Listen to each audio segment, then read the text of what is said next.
সকাল গড়িয়ে দুপুর, দুপুর গড়িয়ে বিকেল, ইডির ত্রিফলা অভিযান। আপনারা জানেন পুরো নিয়োগ দুর্নীতি মামলায় খাদ্যমন্ত্রী এবং পুরমন্ত্রীর পর এবার দমকল মন্ত্রী সুজিত বসুর বাড়িতে ইডির হানা। পুরো নিয়োগ দুর্নীতি তদন্তে ইডির একেবারে হেভিওয়েট হানা।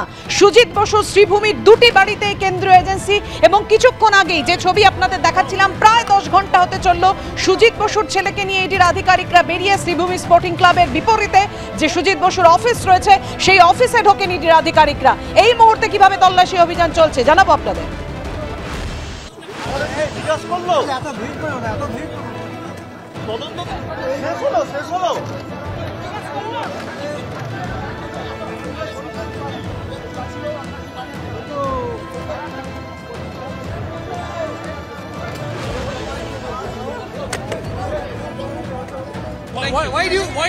Why do you think that they have came for the search?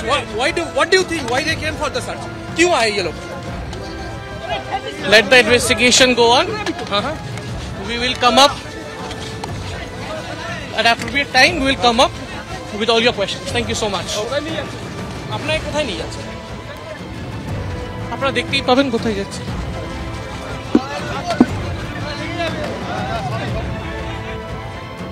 আপনারা শুনলেন, সমুদ্র বসু বললেন যে তদন্তে সবই বেরিয়ে আসবে, সামনে আসবে। অবশ্যই সেদিকে আমাদের নজর রয়েছে, কিন্তু এই মুহূর্তে অভিযান কোন পর্যায়ে জানবো। আমাদের সঙ্গে রয়েছেন আমাদের প্রতিনিধি জিলম করঞ্জাই। জিলম,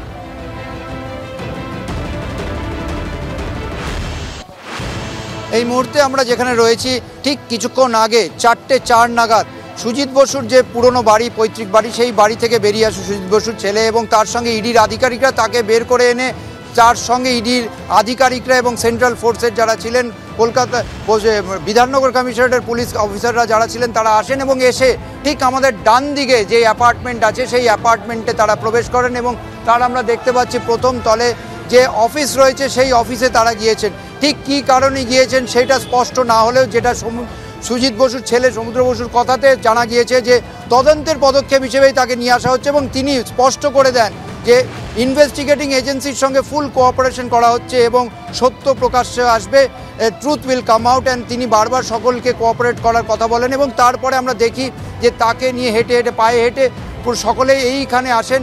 আমরা যেখানে রয়েছি, যেখানে যে অ্যাপার্টমেন্টে তাকে নিয়ে যাওয়া হয়েছে তার সামনে সেন্ট্রাল ফোর্সের যারা জওয়ান রয়েছেন তারা যেমন রয়েছেন, এই বিধাননগর কমিশনারেটের যারা আধিকারিক তারা রয়েছেন, অনুরাগী সুজিত বসুর অনুরাগী তারাও রয়েছেন। ঠিক তার উল্টো দিকে শ্রীভূমি স্পোর্টিং ক্লাব, সেই শ্রীভূমি স্পোর্টিং ক্লাবের ঠিক উল্টো দিকেই যে অ্যাপার্টমেন্ট, সেই অ্যাপার্টমেন্টে একটি অফিস, সেই অফিসেই এই মুহূর্তে ইডির আধিকারিকরা এবং সুজিত বসুর ছেলে রয়েছে।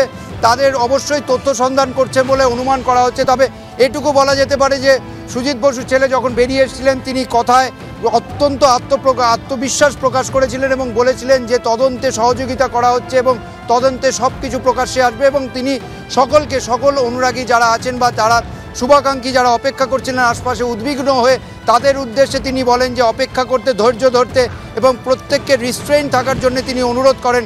এবং একই সঙ্গে আমরা দেখতে পাচ্ছি যে এখানে একদিকে যেমন সেন্ট্রাল ফোর্সের জওয়ানরা রয়েছে এবং বিধাননগর কমিশনারেটের পুলিশরা রয়েছে, উচ্চপদস্থ আধিকারিকরা রয়েছে, সেই সঙ্গে অনুরাগী শুভাকাঙ্ক্ষী প্রত্যেকে রয়েছে। সবাই এখানে অপেক্ষা করছে পরবর্তী কি হয় সেটা দেখার জন্য। চারদিকে আমার সহকর্মী সঞ্জয়কে দেখাতে বলবো আশপাশের পরিবেশ, কতজন যারা সুজিত বসু এবং তার পরিবারের অনুরাগী যারা অনুগামী শ্রীভূমি স্পোর্টিং ক্লাবের সদস্য, প্রত্যেকে সকাল থেকে অধীর আগ্রহে ধৈর্য ধরে অপেক্ষা করছেন। এবং যখন সুজিত বসুর ছেলেকে নিয়ে বেরিয়ে আসছিল একাংশের মধ্যে একটা উদ্বেগ ছিল অবশ্যই, তবে সুজিত বসুর ছেলে তাদেরকে আশ্বস্ত করেন, আমাদের সঙ্গেও কথা বলেন এবং তিনি প্রত্যেকের সঙ্গে যে কোঅপারেশন করা হচ্ছে, একই সঙ্গে এই যে এজেন্সির সঙ্গে কোঅপারেট করা হচ্ছে এবং তিনি আত্মবিশ্বাসী যে সত্য প্রকাশ্যে আসবে সেইটা তিনি প্রকাশ করেন। তবে এই মুহূর্তে এখনও তাকে যেখানে নিয়ে যাওয়া হয়েছে সেই যে অ্যাপার্টমেন্ট, সেই অ্যাপার্টমেন্টের ফার্স্ট ফ্লোরেই আছেন ইডির আধিকারিকদের সঙ্গে এবং আশপাশে অবশ্যই অধীর আগ্রহে যারা স্পোর্টিং ক্লাবের সদস্য, এখানকার অনুরাগী, শুভাকাঙ্ক্ষী সকলেই অপেক্ষা করছেন। একদমই ঝিলম, তুমি আমাদের সঙ্গে থাকো।